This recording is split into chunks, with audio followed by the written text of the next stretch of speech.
Then Taylor Swift is re-releasing Red on November 19th. For my own personal mental health reasons, I can't even risk a breakup before that.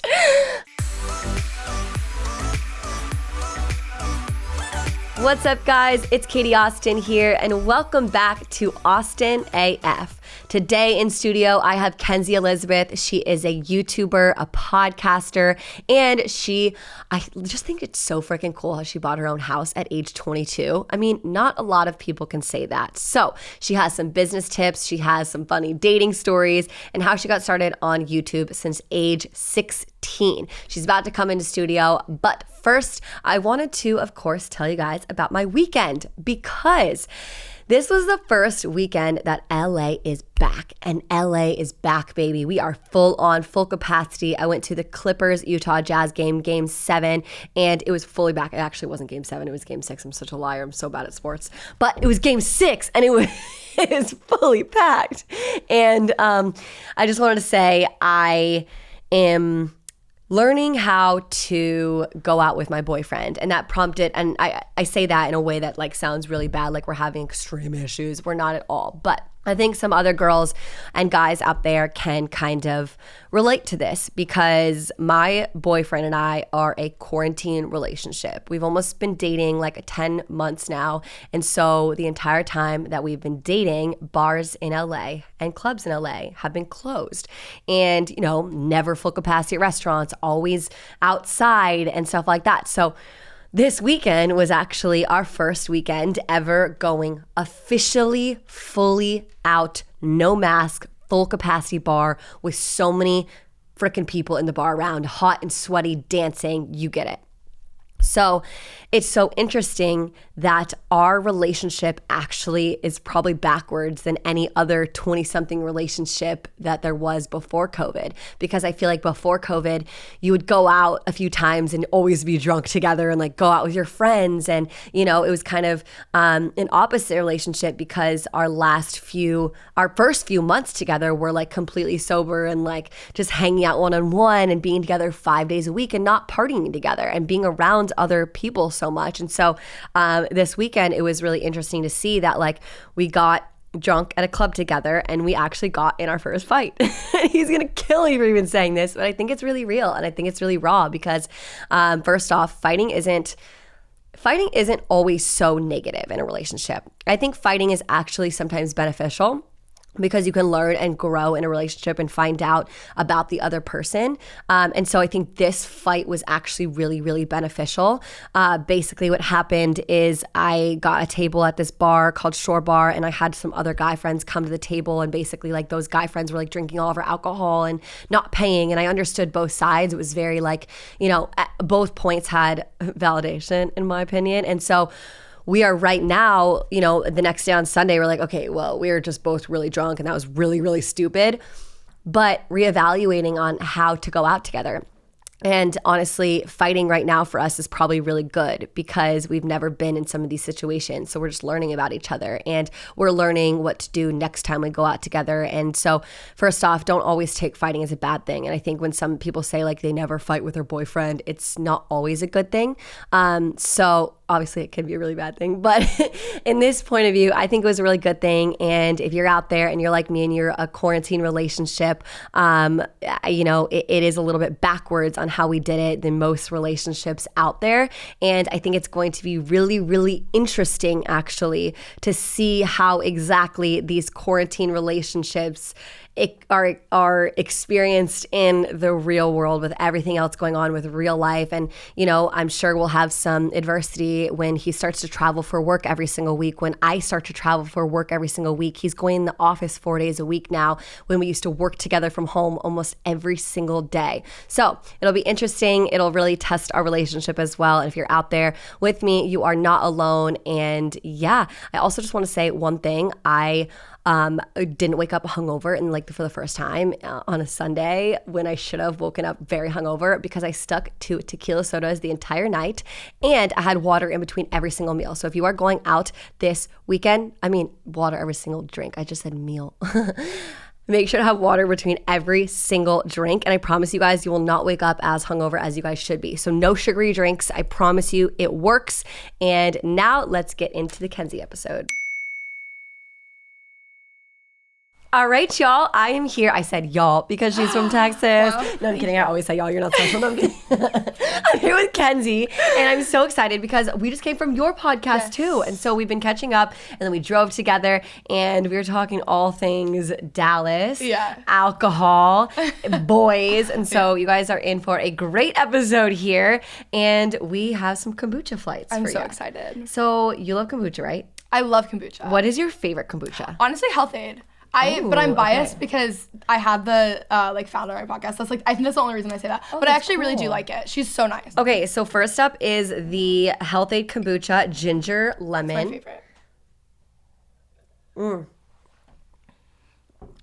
I feel like I'm drinking something very healthy. Yeah, it's strong. This flavor, there's a pink apple one or something that I really like too.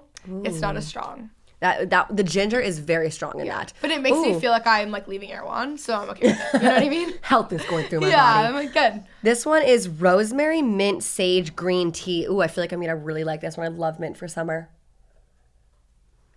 Oh, that's really good. You know what I've been doing? Putting mint in my matcha. So peppermint. It sounds so weird. It's so good though. It's very refreshing. That does sound really good. This one, I love mint in any cocktail. You were the first person who's ever told me that sounds good. By the way, everyone's like, why would I drink that? No, it does sound good. I agree with that in mint. cocktails, Yeah, in cocktails, in salads, mint is so good. Like any summer salad. I'm just into the mint. And then this last one is the Synergy Strawberry Serenity. Ooh, I love strawberry. Honestly? That's my favorite. That might be my favorite. That's my favorite. Yeah. It kind of has this nice sweet taste. The Health-Aid one makes me feel healthy. The Synergy one for taste. Yeah. What I love about you so much is that we were talking and we drink the same. Yeah. We are definitely alike. Well, I was like, so what's your routine? How does that work for you? You know? Because we both see each other online drinking. Yeah. And well, I took some of your tips last weekend. Yes. Yeah. Okay, so let's talk about some of those tips and what you do too. There's a few things. Okay. I've learned to stay away from vodka completely. Okay. For me personally. There was a few solid years where that's all I drank because it was Tito's and I'm from Texas and I'm so annoying. And then they sold conveniently when I was over them anyway. Okay, so is it because Tito's, and I mean not Tito's in general, just vodka makes you more hungover, or is it makes you crazier? Because vodka makes me crazier. I think it's a combination of the two. Okay. I also stopped drinking completely for 2 years. What? I know, it's crazy. So that's why me, now people are like, wait, what? But I was crazy when I was younger. I was a little bit too crazy if you ask me. Which is really saying something in my gauge. And then, I didn't drink for 2 years. And then I started, I'm 23, I'm gonna live my life kind of thing. What was your decision to stop drinking for 2 years? Well, I was in a really intense leadership internship and we weren't allowed to drink. And honestly, at first I was like, what do you mean? And it was the best thing to happen to me. It was actually really good because I was so busy during that time. I didn't have time anyways. So I didn't really notice that I wasn't. And my friends also couldn't because they were in the program. So what kind of program was it? It was through a church thing. Okay, gotcha. But it wasn't. It was the internship aspect of it. And that how was old were you more when you did leadership that? based. 20 to 22. I turned 21 during it. And you weren't drinking on your 21st birthday? No, I drank on my 21st birthday. Okay. I'm out of the program now, so I can't get kicked out. But other than that, but I drank it was just too much before and I was over it conveniently. And I'm very much like that. I'll be so into something for a long time, finally decide it's not for me, and then whatever. So I stopped for a while. Good for you. And then I moved back to Texas and it's just no getting around that one. It is really hard to give up drinking. It's really difficult. 2 years sounds like a long You know what's crazy? time. I heard you talking about something, I think maybe with Pete, something on here probably. I'm a big fan of the show. I love her. And it was, you didn't drink for 30 days. And 30 I days. remember being oh my God. And then I remembered I didn't drink for 2 years. Yeah. Can't believe it. So I actually think it was so good for me as well. Yes. I think 30 days compared to 2 years is absolutely nothing. But 30 days 30 in days is a lot. itself was like, wow, okay, I have so much less anxiety. I sleep amazing. I say I have a constant flow of anxiety now, and I just know it's from alcohol. And I'm like, oh my God, why am I so anxious today on this Monday? Oh yeah, you've been drinking for 4 days straight, Katie, duh. But at the same time, did you learn a lot about yourself in those 2 years that you were not drinking? Yeah, and it gave me like not that I had a problem or even like a really unhealthy relationship with it. Like I don't want to like go like that far because that's not something I struggled with, but it definitely was what I needed at the time. And also it was easy for me because most of my social life had stopped revolving around alcohol anyways. And so like since my friends weren't doing it and I was so busy, it made it easier because I wasn't like whatever. Yeah. Now my social life is like we're going out to bars and stuff, obviously like a normal 23-year-old. So it would be like more difficult now. Yeah. But it's just like I joke about it, but I like have such an attitude when I say things. Like I drink just like a normal amount for like a 23-year-old. Like I completely it's not, agree. We drink Friday, Saturday, and like sometimes socially, you know, at dinner. Monday, Tuesday, Wednesday, Thursday. No, I'm kidding. If I want a margarita, like yeah, exactly. Yeah. And I think there is obviously horrible things about drinking sometimes, and you know, you can wake up with a moral hangover and stuff, and it's just finding that balance of what works for you. And I think once you've found that balance of what works for you and you can be able to handle it, I think there's not that much wrong with it. I don't want to like be ever like a proactive, like you should be drinking alcohol. But like for me, I don't think I could personally give up for 2 years not drinking just because I feel like our lives, and I don't think this is a good thing, but our lives are socially revolving around drinking. Yeah, 100%. And so that's why it was easier because my life kind of stopped being that way. And I will say a lot of people didn't know that I didn't drink. Like I didn't really advertise that. Yeah. More so from the fact of like, you know, when you're out, I do this sometimes even now. I'm 23, I was 21 at a bar, literally ordering a Shirley Temple. And like, I have no shame, but like, I mean, if you want a confidence builder, go up to the bar and order a Shirley Temple. Hell yeah. It's really something, but people would think it's like a dirty Shirley. Like they wouldn't like be like, Kenzie shots, Kenzie get a drink, whatever. Totally. So if you're choosing to not drink, a tip I have is to don't say you're not drinking and get a soda at the bar, and like people won't pressure you into it. And I think we live in a world where it looks weird if you're not drinking alcohol. Which like is not good. It's not good and it's not okay. So when I was sober for 30 days, big whoop, I completely agree with you. I actually didn't tell anyone that I wasn't drinking until the 30 days ended. And I kind of had to do it that way because I knew that if I was at a restaurant, it would look weird to be like, I'm actually not drinking, and then it's like the explanation why. If you just go up to the waiter with confidence and say, Diet Coke, please, then it's like no one really questions it. So kind of be confident when you order and don't let your friends give you shit if you're not drinking. Mm-hmm. I just think for me, not drinking for 2 years too, it was such a specific situation. And I never personally like made the decision for myself that I was not going to drink either. That's another thing. I was like, had to do it. But it was like the perfect storm to make it easy to not drink for 2 years. Yeah. After only drinking for 2 years. And if all your friends aren't drinking. Yeah. But now I could not imagine doing that. I just don't know how I look back at it now and I'm like, I have no idea. I think that's another really good point though, because we go through so many phases of our lives in our 20s alone. And for me, I was actually like in college at around your age actually is when I became like a party girl. I'm not even like that much of a party girl now. I mean, I kind of am. But you know what I mean? I wasn't really a drinker from like 18 or even like 16 when people started drinking until 23. And so it doesn't matter your age. It just matters like what phase you are in your life. So if you want to have that drinking phase or that fun party girl phase when you're like 35, so freaking be it. Yes. You know, we all go through those stages in our life. That's something I really don't like about social media or being on social media. And I think people can just feel this even if you're not like putting your life online. But people will hold you to a decision or like something you did 2 years ago. And I'm like, I'm not that person. I'm not in that environment. I'm not even like, that is so far from what my life is now. Like I can change my mind and do something else. Like, am I supposed to be how I acted at 16 for the rest of my life? Like, it's just so extreme. Totally. So that is something that is like annoying. But as far as like, you're going to change, like we were talking about your 20s are just so uncertain. I'm like, I'm going to consistently change my mind probably forever. So I love that. Don't hold on to what I said 2 years ago. I can change my mind. I'm allowed to do that. You know? I absolutely love that. And I think it's something that we need to take into account, especially in our 20s so much. You can change your mind about whatever it is in relationships as well. We change as people. And I just think changing is how you grow as a person. 100%. And if that means that you are changing your friend groups, if that means you're changing where you live, we're supposed to go through all of these things to get to where we're supposed to be. 100%. And I think for you, especially with social media and with me online as well, we're going to be constantly changing because we are like in public evolving, which I think is a good thing because we always have to stick with what's going on in the world as well. Yeah. I don't know why people view change as such a bad thing, or I don't know. It's just... Well, it's scary. It's scary. If I'm your best friend and I'm watching my best friend change, it can be really scary at first. 100%. Because I'm like, okay, wait, why are you becoming this type of person and what's going on? But I think we have to think about it in the perspective that, it's how we're going to grow in life for sure. Yes. I also realized I've said 100% like so much. Same. I always say it. I don't know. 100%. Sorry, guys.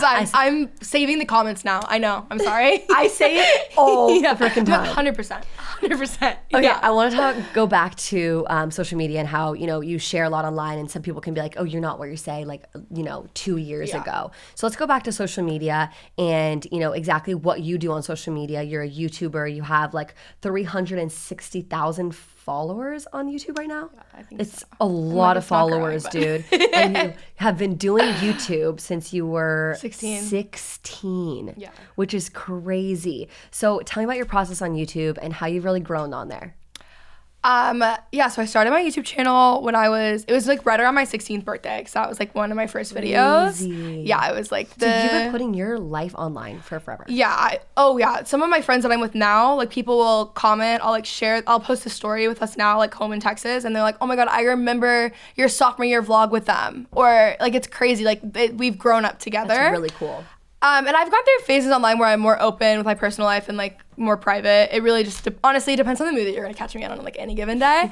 But yeah, I started my YouTube channel at 16. I actually moved to LA when I was 17. I graduated early. Whoa. I was already ahead on credits, so it just like made sense. Like it was just one of those situations that worked out. Still, it's amazing. And then I went to college here, and that was when I started my podcast. So it was kind of like a natural progression. And yeah, here we are. Okay, but you're kind of you're kind of like making, we talked about this on your podcast too, you're making yourself like almost like, lesser than, because it's like, what are we doing? You bought a house at 20-2. Yeah. Insane. Okay. I won't. Insane. I'm already you saying are so successful, dude. Like I know everything you do. It's extremely successful. So, I want to talk about how exactly you monetize and have built this, because you have been doing it since 16. I think you can give a lot of tips on how to exactly monetize, and I'd love to hear your advice on that. We were talking earlier about like the conversation around money and how it can be such a weird thing, and something I'm really grateful for from the very beginning. I've had the same friends on YouTube since we started. Like we're still to this day so close. Like that's who, like I call them, I FaceTime them all the time. We're in a group message. Like we still talk all the time. Something that really helped me at the beginning was having friends who were doing the same thing as me, who were open about what we were charging. Like there was something that I was doing a deal, so young, had no idea, I didn't have a team, and it was like I charged $250 for something that was supposed to be like $2,000. Like I didn't know. So having an open conversation around money actually was really helpful. I think people look at me because I don't have like millions of subscribers and are like confused sometimes, because podcast stuff's also like private, I guess, but I just have like multiple revenue streams. So it's like you have your YouTube channel, so that's AdSense. Yes. You have brand deals on there.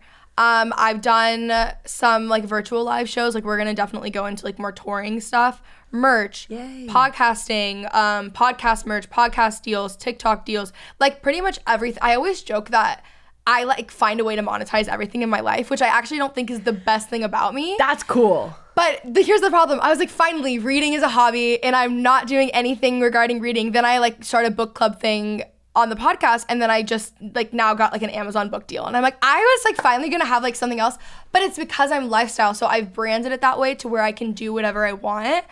But I think having open conversations, then getting the right team around you, that's like massive. And just having like a ton of different revenue streams. When you first started out and you were saying you compared rates with your friends and stuff, and I think it's so awesome that you can stay loyal to so many, people in your industry as well. Was there any sort of like weirdness of comparing rates at all, or was it very open? No, I'm a very competitive person when it comes to, I'm competitive with myself. I'm not competitive with people around me, which is a weird, I think maybe I should be a little bit more competitive sometimes. No, I think it's awesome. I never felt weird. Maybe there was weirdness with it. So for myself, I didn't really feel weird. And I wasn't the one making the most money either. So it wasn't because of that. But no, I never really felt like weird about it. I think it's really cool how you can create money off of all your passions in life. And I think that's really special. You know, it's a very niche thing. It's a very niche thing, but you're the walking example. If you put in the hard work to something that you really love, and you manifest it, then you can actually make it happen. And it's so cool. It's so funny being in Texas, and like all of my friends, like we just graduated college, so they're like not even a year into their jobs. Crazy. And like some of the guys will like make a remark to me, like something, and they're kidding, and they don't like mean anything by this. But I'm like, I've also been working since I was 16. I worked nonstop. I didn't even go, like 2 years I didn't go out. Like I didn't drink. I'm like, you're only 8 months. It's not the same thing. Like you can't be like, oh, mad that someone's posting an Instagram photo and like making, also it's not just an Instagram photo. It's years of work up into that. And that's my point. Like it's easy to look at someone and be like, oh, well, they're making X amount of money on an Instagram post. So hard, you have to take a photo. Congrats. But it's like, yeah, but I also like did work for like almost 10 years, like 8 years before. And like that's where I'm at now, you know? I'm like, I'm not like lesser than because I post an Instagram photo. And I think us as, in the quotes, influencers get deemed as like, you guys have the easiest job, by the way. So grateful for what I do. And I am definitely thankful, but I think we get deemed as like not working that hard. And I think we know how to like switch the narrative, because we were talking earlier, and you know, me being from Virginia, you being from Texas, sometimes it's like, oh, what do you do for a living? And we were both talking like, we almost don't even want to get into it. Yeah. Because it's a place of a little bit of embarrassment and insecurity, but we need to be proud of what we do. And you were saying earlier that, you know, when you started your podcast, it gave you a term, like you could say, oh, you're a host now. And same, I completely agree with you. And so, I mean, I just think that the word influencer gets a bad rep. Yeah, I was going to say 100% and I stopped myself. It's so interesting too, because people have so much to say about it. And like in the nicest way possible. If it was as easy as everyone says it is, like, then wouldn't you be doing it too? You know what I mean? I'm just confused. I agree. Just food for thought. You know? I agree. And since you've been doing this since you were 16, has it been hard at all, or any like adversity, to be posting your entire life online? Have you ever felt it was like, I don't want to do this anymore? It's never been that I don't want to do it. I think often when I'm with my friends who are like normal and don't post their lives on what I mean by that is they don't post their lives to the internet.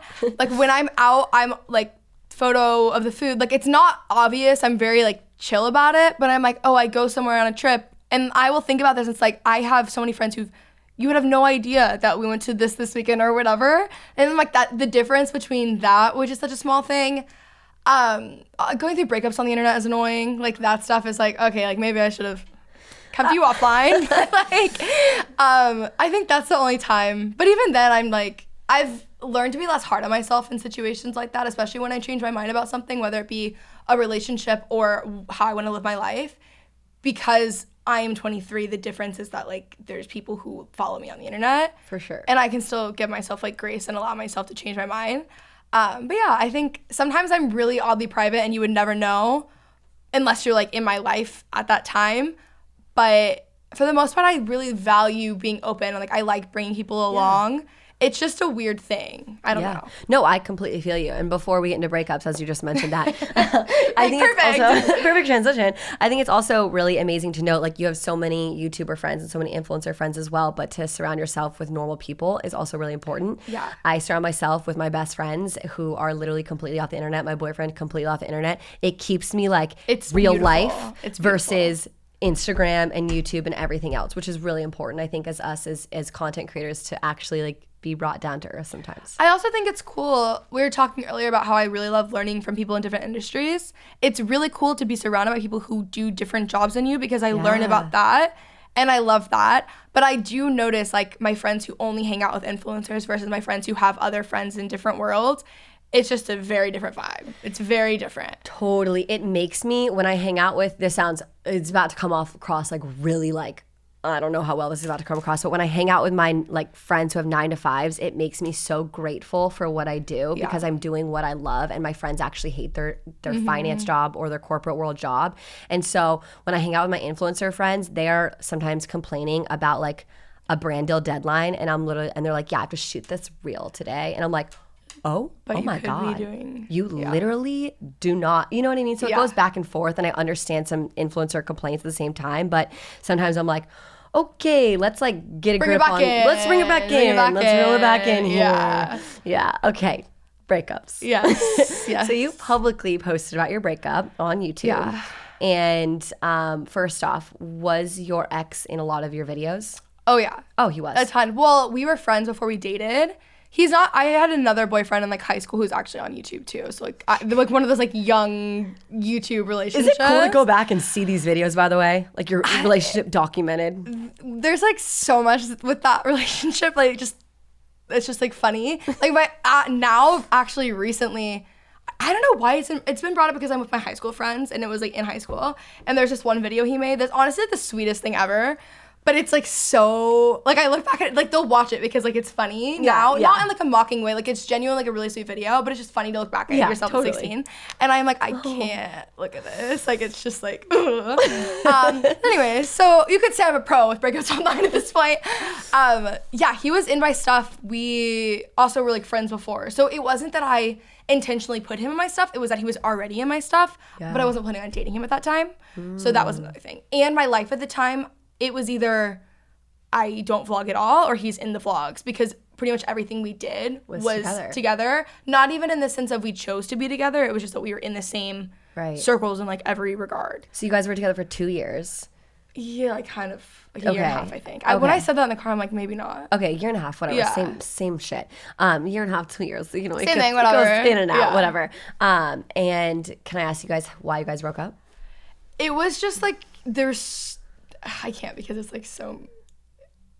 Okay, I don't know how to describe this. We were just. This sounds so cliche and like so like dodging a question, but like it was just like not the right fit at all. And I've realized it more now as I've gotten out of it. Right. I feel like especially in the time of like my internship, like that really gave me like built such a foundation and was like the best thing I've ever done. But I feel like I kind of lost a lot of myself through it too. And now that we've come out of the breakup, like I couldn't even really tell you details. I think it was just so foggy and like basically he was just like so awful. So like, we'll go that up. Yeah. Like it was just one of those things where now it is what I'm probably the most grateful for in my entire life. In the nicest way possible, like with all due respect to him, it was just what I actually want is so different now. And I think it is really awesome that you can look back and once say, oh my God, I wanted to marry this guy, but change the perspective, be like, I'm so grateful that it didn't work out. I'm literally so grateful. I can't even begin to describe. You're also so young. Yeah. You changed so much in your 20s. And, you know, if I ended up with the guy that I was dating for 5 years, who I thought was my end all be all, like I literally thought I was going to marry this guy within a year of us breaking up. And if I look back, I cannot even imagine myself being with him today. No. And it's hard, especially when you are like 20 years old and to like 22 and 23 to dating someone, because you're still growing up so much. And that's when you're learning about yourself. Tough. So you think you like grow up together, in which you do. And so it's really awesome to be able to change the perspective in a positive light and say, wow, here's what I learned from it. And here's what I found, what I don't like about someone and what I do like about someone. It totally was not, it's what I wanted at the time, but it's not what I want now. And another thing, when people ask for breakup advice, I always say like, you're going to grow so much and change so much that you will not even want that person. Like you will totally, not that like every breakup does this to you, but I'm just saying like in my experience, every time I've gone through a breakup, it's been give it a few months and I'm a different person. Like who I am at that point doesn't even want that anymore. So that's like one thing. Another thing for like breakup advice though, I don't know who, someone posted this on the internet, writing out a list of things you don't like about someone. Oh my God, yes. You're done, over. You're done. The icks that you get when you do that list, by the way, you're like, I can never go back. It's embarrassing. Like there's things too that I'm like, I cannot believe that I did that I was okay with that I thought, like there's so many things that I'm just like, it's very questionable. It's also, here's the thing, because you can sit there, and this is what I did for a little bit, and I looked at some toxic things that he did to me, and I was so mad at myself that I stayed in it, or I thought that was okay. But instead, it's like, be grateful that you can remove yourself and be like, wow, that was so toxic. I will never let anyone else do those things to me again. Yes. And I think that is really, really, key to think about the bad things, because our hearts always remind us of all the good things that we. Which is why the list is so important, guys. This list, it'll change your life, I swear. I promise you. Do you know what changed my mind about my ex-boyfriend? What? This is so freaking disgusting. I actually wrote a list too.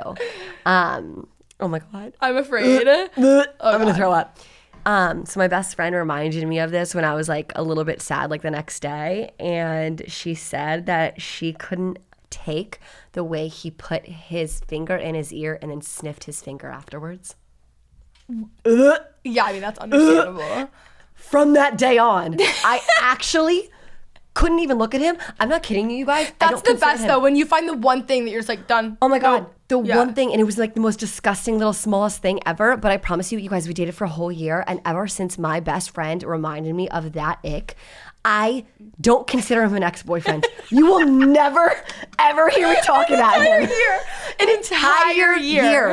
And I'm literally like, out the door. Wait, him. Oh yeah, I forgot I dated him. Yeah. I have a guy that I dated that I refused. I blocked it out. I didn't date him. It just didn't happen. It just like switches the flip switches. Oh, my switch was flipped in the relationship. Okay, what was the switch? So many things. I mean, first off, when I say like, if I were to like show you, like, we are so opposite, and I don't think either of us, like, it's one of those things. We met. This is when I moved to LA. So we met out. We had the same friend group. Whatever. The first month was fun, and then it lasted 8 months. What?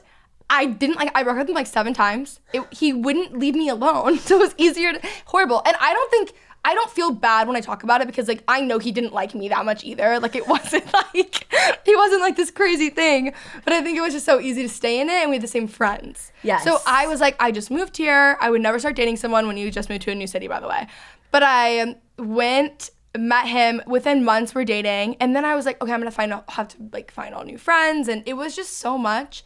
But I don't think we ever really liked each other. I think maybe the first few weeks. Sometimes you just stay in a relationship, or you stay like hooking up because it's so easy. Yeah. And it's so comfortable. Get out. And it's like, it's not worth your time, and the time and effort that you put into someone that you don't actually care about is just not worth it. It was such But a I waste will of say, time. it is hard to break up with someone who literally refuses to be broken up with. No. Yeah, and that, you know what, that's what I was dealing with at that time in my defense. I really couldn't. I think finally, I actually can't even tell.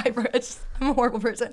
But like, I did it so many times that it's like, you would think it, and like, yeah, I guess I took him back, but there were just so many things, and I'm like, why do you even want us to be together? We don't like each other. Yeah. Why are we here? Yeah, I'm like, it was just so, I don't know. One time, actually, funny, I've told this before.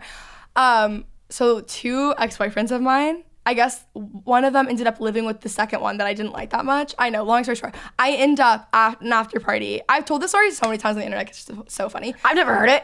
I end up at a party. Okay, let's just start from boyfriend number 1, okay. Boyfriend number 2. Okay. Boyfriend number 1, first love. Boyfriend number 2, the one I broke up with 17 times. They both ended up going to the same college. So that's, I guess, how they had mutual friends. Actually, USC. But I'm out one night, and we go to a few of my friends go to like an after party at this guy's apartment, and it's Nick Lopez. Like, we told this on our podcast, like, we're like good friends, right? So we go there, or we were at this point. We go to this party, we're all just hanging out, whatever. Boyfriend number 2 walks out of the bedroom and is like, wait, why is my like ex-girlfriend here? And my friends and I see him, we're laughing so hard, we're crying, we're on the floor, like, what else do you do? And then all the guys are like, oh my God. They're like, Kenzie, Ken's, because that's what boyfriend number 1 called me. So then they clicked, and Whoa. I swear to God, they knew before. Like, they 100% had to have known before, idiots. Guys talk more than they say they do. Yeah, and these are friends he made after we broke up, but I ended up at boyfriend number 2's apartment with boyfriend number 1's best friend. And then we became friends after that. Yeah, it was just like really something. But this is the stuff that happens to me often. Like, I get myself in these situations. I have no one to blame besides myself. But honestly, that's what you should be doing at 23, okay? I was 21. This was 2 years ago. Okay, but this is what, like, the types of things, because like, my friends have these like crazy stories too, and they'll tell me, and I'm like, damn it. Sometimes I get a little jealous. I'm like, dang, I want to be single and like doing all these fun things, like going to all these after parties. And but if you're like in a good relationship, no, you don't. Like, I don't want to be in a relationship at all right now, but I think of just so many things, or like even people being in really unhealthy like situationships all the time, whatever, because of the like thrill. I'm like, I think that you might be better if you just like Totally. either didn't do that or you like do the opposite. You know, Totally. like it might be better for you. Yes. Okay, so you mentioned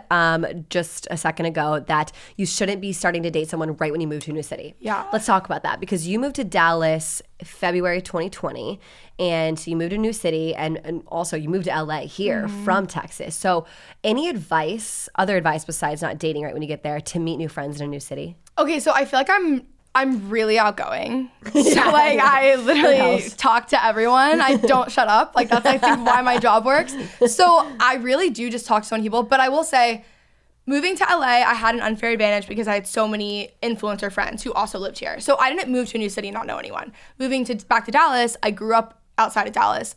I have everyone I hang out with. I literally like the girl I hang out with the most. I went to elementary school with her. Like we are always together, and it's our friends from home and then their college friends. But I will say, all you have to do is just meet one person and they'll introduce you to all of their friends. And like maybe that one person isn't going to be your best friend. Maybe it's who you meet through them. But I think people just need to be more open and hang out, even if like you're not immediately best friends. I think like that one person can lead you to another person, can lead you to another person. With that being said, like literally DM a random person on Instagram that you see them. Like, not that you see them. Like DM a random person on Instagram that you see. Yeah. That you feel like has similar interest, whatever. It's really not weird, but I think people get so in their heads about it. It's not weird at all. But you have to be a friend to have a friend. I say that all the time. I love that so line. Don't complain about not having friends if you're not making any effort. I love that. And I think especially after college, friendships take effort. Friendships are like relationships. They're like dating someone, and you have to block out time to keep those relationships strong. You really do. You're not going to have friends if you're not going to put in any effort to them. But I also think like you said, like you moved to LA with influencer friends. You're gonna, no matter what industry you have, there's coworkers as well. And when you reached out to me, you know, like you DM'd me and you're like, hey, do you want to get together? I'm coming to LA, whatever. And so like if you are just out there, and I loved that you did that. I loved that you also, just reached out to me. mutual friends. That's mutual friends. Yeah. But at the same time, if that person that you are messaging thinks it's weird, then that's on them. Yeah, and that's not the person you want to be friends with anyways, so you're fine. No, at all. Shoot your shot, guys. Shoot your shot. And honestly, if you are in your 20s, I mean, a lot of people are looking for new friends. So you're not alone, especially people moving to new cities. It is really hard, though, after college. If you guys are in college right now and you're listening, it is so easy to keep friendships in college because they're down the hall from you. They're in your sorority. Well, something actually we're currently trying to find, like, more like guy friends that are not the guys that we grew up with. Like, I love them so much. They're my favorite people in the world. They're not, hopefully, ever going to hear this. But we were talking about that too, because I'm like, okay, well, we normally meet people when we are going out or through other friends. Yeah. Which you go out more than you go to like the boat or something. You know what I mean? It's like so and so comes, and that's hard when you're trying to meet. Because I have such great girlfriends too. Because I'm like, we actually legitimately just want friends. Like none of us really want to hook up with you, and like that is the part that's so hard. difficult. Why is that so hard to make guy friends that you just don't want to hook up with? Yeah. It's never really happened for me, I would say. I have so many guy friends from home, but it's because I grew up with them. Yes, exactly. It's not necessarily, and I had a lot of friends in college, but like out and about, it's pretty much next to impossible. And I'm like, I actually, like, I know this is probably so hard for you to like get through your head, but like I actually don't hook up with you. Yeah, so, I just want to be your friend. And I'm like, I'm a great wing woman. Like it's not that, it doesn't need to be that big of a deal.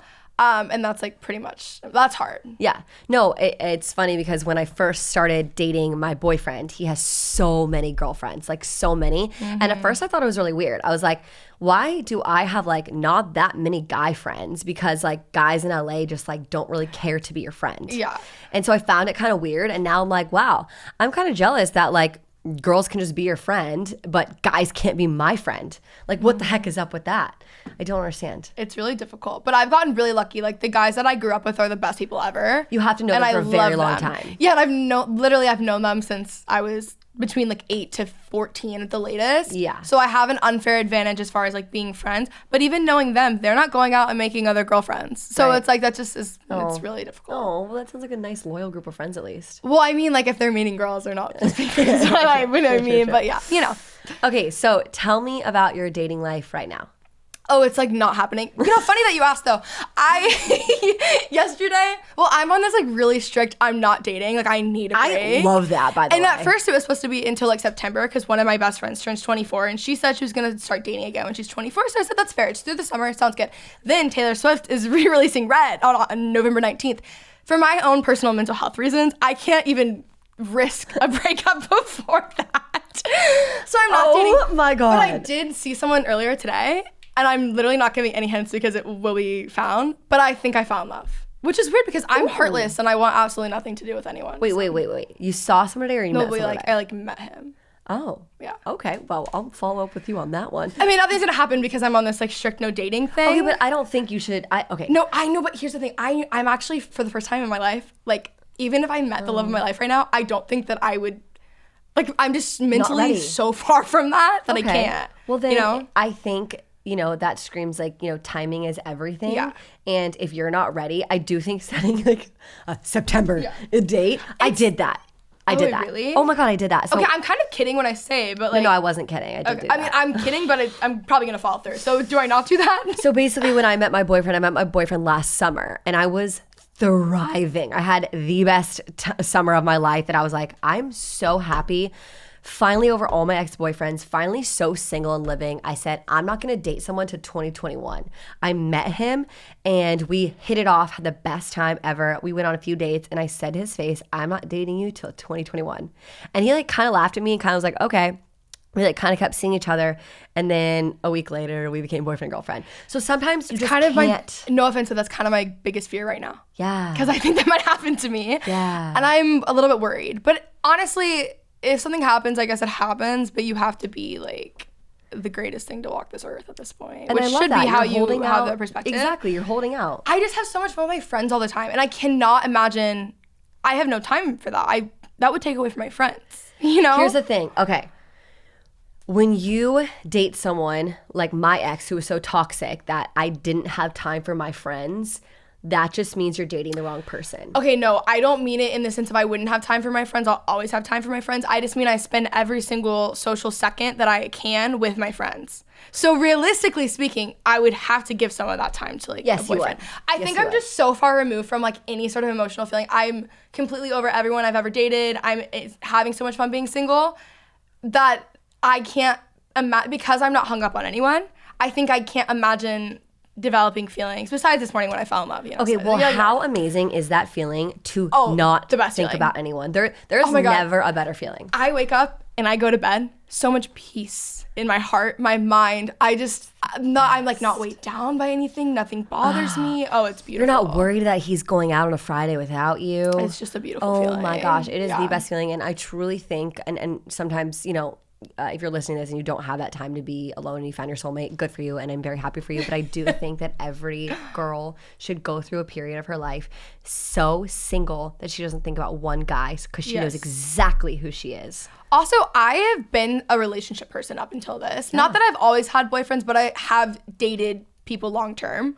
So I've done it. Like I'm kidding when I say this stuff, kind of, but it's just, that's just not, I keep saying, like, that's not my journey right now. Yeah. Like, I'm kidding as I say that, but it's just like, but I'm not. It's like not. I'm kidding, but I'm not. I'm not. Like, I love that though. You can't. I love that you know exactly where you are. I really, really do. It's funny that you said that because I feel like I don't, but thank you.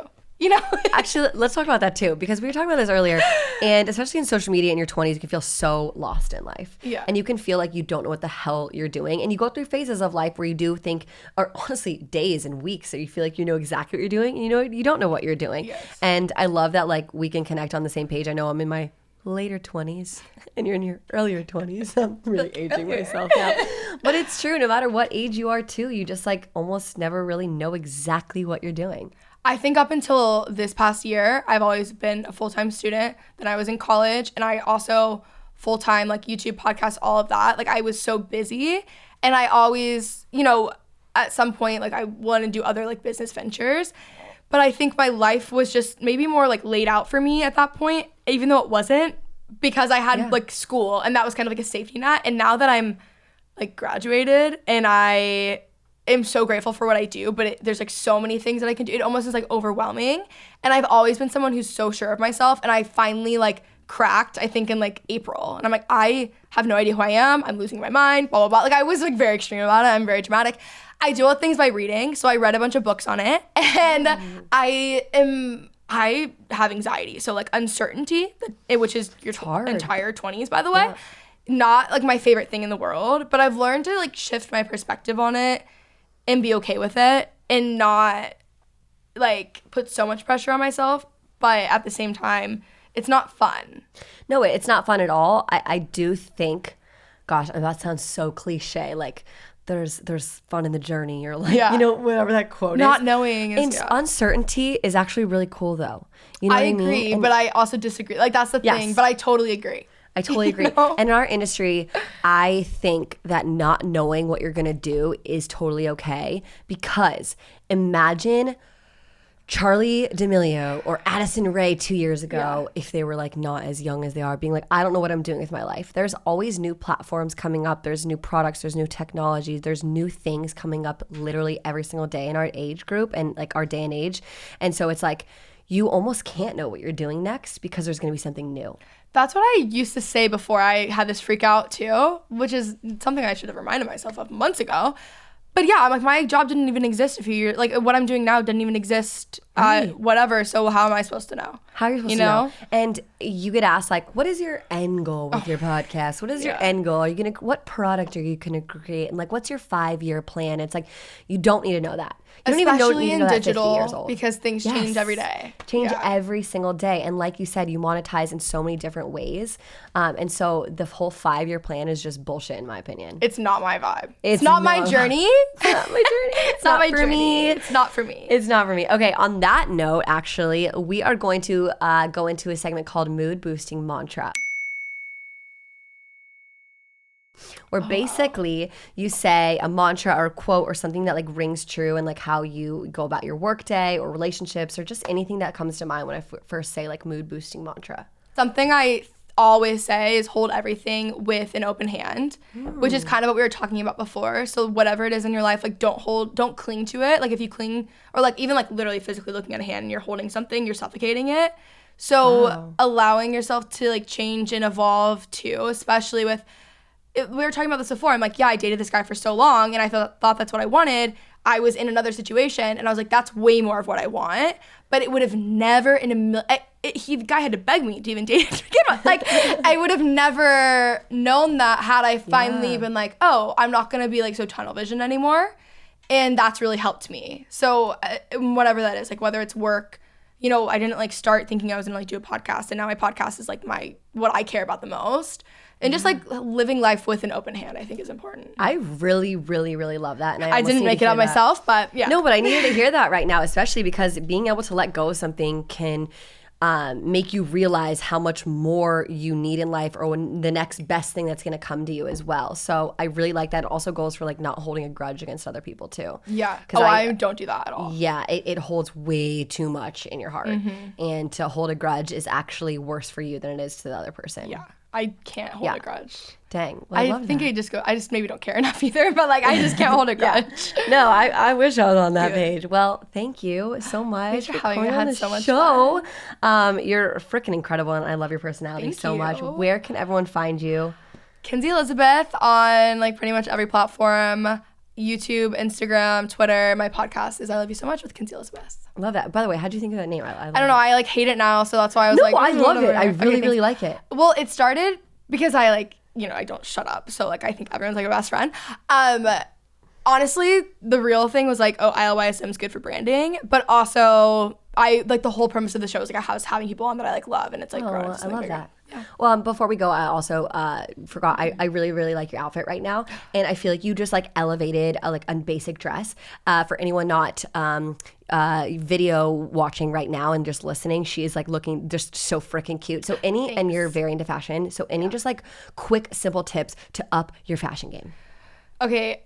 Blazers are so in right now. I can't really wear them in Texas right now because it's so hot. At night I will.